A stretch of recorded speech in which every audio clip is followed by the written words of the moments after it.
মধ্যপ্রাচ্য জুড়ে চলছে তৃতীয় বিশ্বযুদ্ধের উত্তেজনা। আমাদের হাতে এসেছে গুরুত্বপূর্ণ আপডেট আন্তর্জাতিক সংবাদ। শুরুতেই থাকছে ইরানের নাতাঞ্জ পারমাণবিক স্থাপনায় হামলা চালিয়েছে ইসরায়েল। এবারে জানিয়ে দিব তেল আবিব সহ 3 শহরে ইরানের ক্ষেপণাস্ত্র হামলা। আরও জানাবো মধ্যপ্রাচ্যের ঘাঁটিগুলো থেকে যুদ্ধবিমান ও জাহাজ সরিয়ে নিচ্ছে যুক্তরাষ্ট্র। এবারে থাকছে ইরানে হামলার পরিকল্পনা অনুমোদন করলেও অনুমতি এখনও দেননি ট্রাম্প। সব শেষে জানিয়ে দিব পিয়ং ইয়ংয়ের কাছ থেকে একাধিক রকেট ছুড়েছে উত্তর কোরিয়া। এতক্ষণ শুনছিলেন আপডেট আন্তর্জাতিক সংবাদের শিরোনাম, এবারে বিস্তারিত। তবে তার আগে অনুরোধ রইল ভিডিওটিতে একটি লাইক এবং কমেন্ট করে জানিয়ে দিন ভিডিও সম্পর্কে আপনার মূল্যবান মতামত। আরও জানিয়ে দিন ভিডিওটি কোথা থেকে দেখছেন বা কোন জেলা থেকে দেখছেন। ইরানের নাতাঞ্জ পারমাণবিক স্থাপনায় হামলা চালিয়েছে ইসরায়েল। ইরানের আহমেদাবাদের কাছে নাতাঞ্জ পারমাণবিক স্থাপনায় হামলা চালিয়েছে ইসরায়েল। দেশটির সামরিক বাহিনী জানিয়েছে তাদের বিমান বাহিনী বুধবার রাতে ইরানের নাতাঞ্জ শহরে একটি স্থাপনায় হামলা চালিয়েছে। ইসরায়েলের দাবি এটি পারমাণবিক অস্ত্র তৈরির কাজে ব্যবহৃত হতো। খবর বিবিসির। ইসরায়েলি প্রতিরক্ষা বাহিনী আইডিএ বলছে এই স্থাপনায় এমন বিশেষ যন্ত্রাংশ ও উপকরণ রয়েছে যা পারমাণবিক অস্ত্র তৈরিতে ব্যবহার হয়। সেখানে এমন প্রকল্প চলছে যা পারমাণবিক অস্ত্র কর্মসূচিকে দ্রুত এগিয়ে নিতে সাহায্য করবে। ইরানের মূল ইউরেনিয়াম সমৃদ্ধকরণ কেন্দ্রে নাতাঞ্জে এর আগেও হামলা হয়েছে।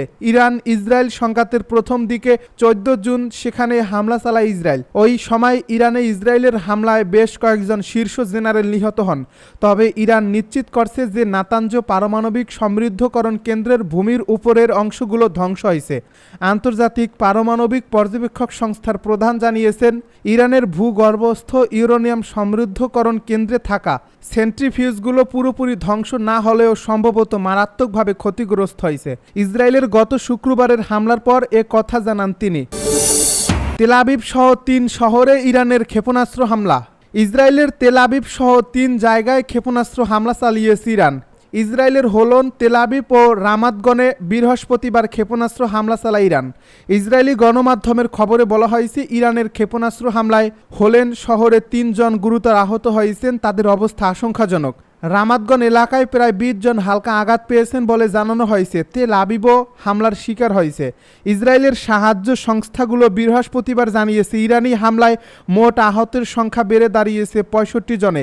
ইরানের বিপ্লবী গার্ড বাহিনী এক বিবৃতিতে জানিয়েছে এটি ছিল ইরানি সশস্ত্র বাহিনীর 14তম শক্তিশালী সমন্বিত হামলা, যা তারা বিভিন্ন কৌশলগত স্থাপনার উপর চালিয়েছে। তবে এর চেয়ে বিস্তারিত কিছু জানায়নি তারা। ইসরায়েলি পুলিশ সাধারণ মানুষকে অনুরোধ করছে তারা যেন ক্ষেপণাস্ত্র আঘাতপ্রাপ্ত হাসপাতালে না যান, কারণ তারা সেখানে বিপজ্জনক পদার্থ থাকার আশঙ্কা করছেন। সম্ভবত গত কয়েকদিনের মধ্যে এটি ইসরায়েলের সবচেয়ে বড় ইরানি ক্ষেপণাস্ত্র হামলা, যেখানে ইসরায়েলের একজন সামরিক কর্মকর্তা বলেছেন বহু ব্যালিস্টিক ক্ষেপণাস্ত্র ছোড়া হয়েছে। ইসরায়েলের দক্ষিণাঞ্চলীয় শহর বীর সেবায় অবস্থিত সোরকা হাসপাতাল ইরানের বড় ধরনের ক্ষেপণাস্ত্র হামলার কবলে পড়ে। সামাজিক যোগাযোগ মাধ্যমে ছড়িয়ে পড়া ভিডিওতে দেখা গিয়েছে ধোঁয়ার বড় বড় কুণ্ডলী, ভাঙা জানালা ও মানুষকে দেখা গিয়েছে চিৎকার করে করিডোর দিয়ে ছুটতে। এক মুখপাত্র বলেছেন এই হাসপাতালটি ব্যাপক ক্ষতিগ্রস্ত হয়েছে।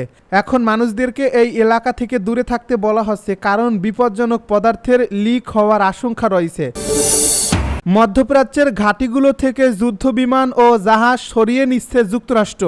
ইরানের সম্ভাব্য হামলার শঙ্কায় মধ্যপ্রাচ্যের কয়েকটি ঘাঁটি থেকে কিছু বিমান ও যুদ্ধ জাহাজ সরিয়ে নিয়েছে যুক্তরাষ্ট্র, যেগুলো ইরানের সম্ভাব্য আক্রমণের ঝুঁকিতে থাকতে পারে। বুধবার 2 মার্কিন কর্মকর্তা রয়টার্সকে এই তথ্য জানিয়েছে। মার্কিন প্রেসিডেন্ট ডোনাল্ড ট্রাম্প এখন স্পষ্টভাবে জানাননি যে যুক্তরাষ্ট্র ইসরায়েলের সঙ্গে যৌথভাবে ইরানের পরমাণু ও ক্ষেপণাস্ত্র স্থাপনায় হামলা করবে কিনা। ঠিক এ সময় এমন পদক্ষেপ নেওয়া হলো। আল জাজিরা জানিয়েছে প্ল্যানেট ল্যাবস পিবিসি কর্তৃক তোলা এবং এপি কর্তৃক বিশ্লেষণ করা একটি স্যাটেলাইট ছবিতে দেখা গেছে কাতারের দোহার বাইরে অবস্থিত আল উদেইদ বিমান ঘাঁটি, যেটি মধ্যপ্রাচ্যে একটি প্রধান মার্কিন সামরিক ঘাঁটি। সেটার টারমার্কে থাকা অনেক বিমান নেই, কিছু উড়িয়ে ছিটিয়ে রয়েছে। সাধারণত বিমান ঘাঁটিটি একাধিক পরিবহন বিমান, যুদ্ধ বিমান ও ড্রোন দিয়ে ভরা থাকে। আল জাজিরা জানিয়েছে বাহরাইনে মার্কিন নৌবাহিনীর 5ম নৌবহরের ঘাঁটিতে জাহাজ ছত্রভঙ্গ হওয়ার পর এটি করা হয়। আক্রমণের ক্ষেত্রে জাহাজ ও বিমান ধ্বংস না হওয়া নিশ্চিত করতে সামরিক কৌশল হিসেবে এমন পদক্ষেপ নেওয়া হয়ে থাকে। ইরানে হামলার পরিকল্পনা অনুমোদন করলেও অনুমতি এখনও দেননি ট্রাম্প। যুক্তরাষ্ট্রের প্রেসিডেন্ট ডোনাল্ড ট্রাম্প ইরানে হামলার পরিকল্পনা অনুমোদন করেছেন, তবে এখনও চূড়ান্ত সিদ্ধান্ত নেননি, এমন তথ্য জানিয়েছে মার্কিন সংবাদ মাধ্যম সিবিএসকে এক শীর্ষ গোয়েন্দা সূত্র বলছে, ট্রাম্প চান ইরান যেন পারমাণবিক কর্মসূচি থেকে সরে আসে। সেই সম্ভাবনা শেষ না হওয়া পর্যন্ত হামলা পিছিয়ে রাখা হয়েছে। তিনি ইরানের ভূগর্ভস্থ ইউরেনিয়াম সমৃদ্ধকরণ কেন্দ্র ফোর্দোতে হামলার বিষয়ে চিন্তাভাবনা করছেন। তবে ইরানের সর্বোচ্চ নেতা আয়াতুল্লাহ আলী খামেনি বুধবার স্পষ্টভাবে ট্রাম্পের আত্মসমর্পণের আহ্বান প্রত্যাখ্যান করছেন। তিনি বলছেন, যে কোনো মার্কিন সামরিক হস্তক্ষেপ ভয়াবহ পরিণতি নিয়ে আসবে। ইরানি জাতি আত্মসমর্পণ করবে না। ট্রাম্প অবশ্য খামেনির এই বক্তব্যকে পাত্তা দেননি। সাংবাদিকদেরকে তিনি বলেছেন, আমি করতে পারি, আবার নাও করতে পারি, কেউ জানে না আমি কি করব। এদিকে ওয়াল স্ট্রিট জার্নালই প্রথম জানায়, ট্রাম্প ইরানে হামলার পরিকল্পনায় সবুজ সংকেত দিয়েছেন। ইসরায়েল ইতিমধ্যে ইরানের বিভিন্ন ক্ষেপণাস্ত্র ও পারমাণবিক স্থাপনায় হামলা চালিয়েছে। পিয়ংইয়ংয়ের কাছ থেকে একাধিক রকেট ছুড়ছে উত্তর কোরিয়া আজ বৃহস্পতিবার সকালে রাজধানী পিয়ংইয়ংয়ের কাছে সুনাম এলাকা থেকে উত্তর পশ্চিম দিকে একাধিক রকেট উৎক্ষেপণ করছে দক্ষিণ কোরিয়ার সামরিক বাহিনী। এই খবর জানিয়েছে। সূত্র অনুযায়ী একযোগে 10টিরও বেশি রকেট নিক্ষেপ করা হয়েছে। দক্ষিণ কোরিয়ার সেনাবাহিনী তাৎক্ষণিকভাবে বিস্তারিত কোনো তথ্য জানায়নি, তবে সাধারণত উত্তর কোরিয়ার এই ধরনের অস্ত্রকে স্বল্প পাল্লার ব্যালিস্টিক ক্ষেপণাস্ত্র হিসেবে শ্রেণীবদ্ধ করা হয়ে থাকে। উল্লেখ্য, জাতিসংঘের নিরাপত্তা পরিষদের প্রস্তাব অনুযায়ী উত্তর কোরিয়ার ব্যালিস্টিক ক্ষেপণাস্ত্র ব্যবহার নিষিদ্ধ।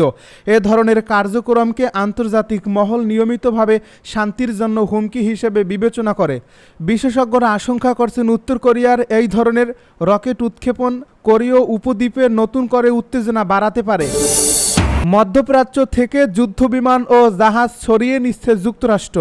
ইরানের সম্ভাব্য হামলার শঙ্কায় মধ্যপ্রাচ্যে কয়েকটি ঘাঁটি থেকে কিছু বিমান ও যুদ্ধজাহাজ সরিয়ে নিয়েছে যুক্তরাষ্ট্র। বুধবার যুক্তরাষ্ট্রের দুজন কর্মকর্তা রয়টার্সকে তথ্য জানিয়েছেন।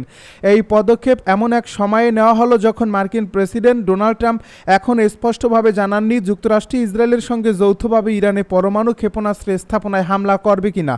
এদিকে আজ বৃহস্পতিবার কাতারের মার্কিন দূতাবাস এক সতর্কবার্তা জারি করছে। সেখানে তাদের মার্কিন দূতাবাসের কর্মীদের সাময়িকভাবে কাতারের আল উদিইদ বিমান ঘাঁটিতে প্রবেশ সীমিত রাখতে বলা হয়েছে। দোহার বাইরে মরুভূমিতে অবস্থিত এই ঘাঁটি মধ্যপ্রাচ্য অঞ্চলে যুক্তরাষ্ট্রের সবচেয়ে বড় সামরিক স্থাপনা। দূতাবাস কর্মী ও কাতারে অবস্থানরত মার্কিন নাগরিকদের দেওয়া সতর্ক বার্তায় বলা হয়েছে, চলমান আঞ্চলিক উত্তেজনার পরিপ্রেক্ষিতে বাড়তি সতর্কতা অবলম্বন করা উচিত। নাম প্রকাশে অনিচ্ছুক ওই দুই মার্কিন কর্মকর্তা জানান, বিমান ও যুদ্ধজাহাজ সরিয়ে নেওয়ার উদ্দেশ্যে মূলত যুক্তরাষ্ট্রের সেনা ও সরঞ্জামকে নিরাপদ রাখা। তবে ঠিক কতগুলো বিমান ও জাহাজ সরানো হয়েছে এবং সেগুলো কোথায় নেওয়া হয়েছে সে বিষয়ে তারা কিছু জানাননি।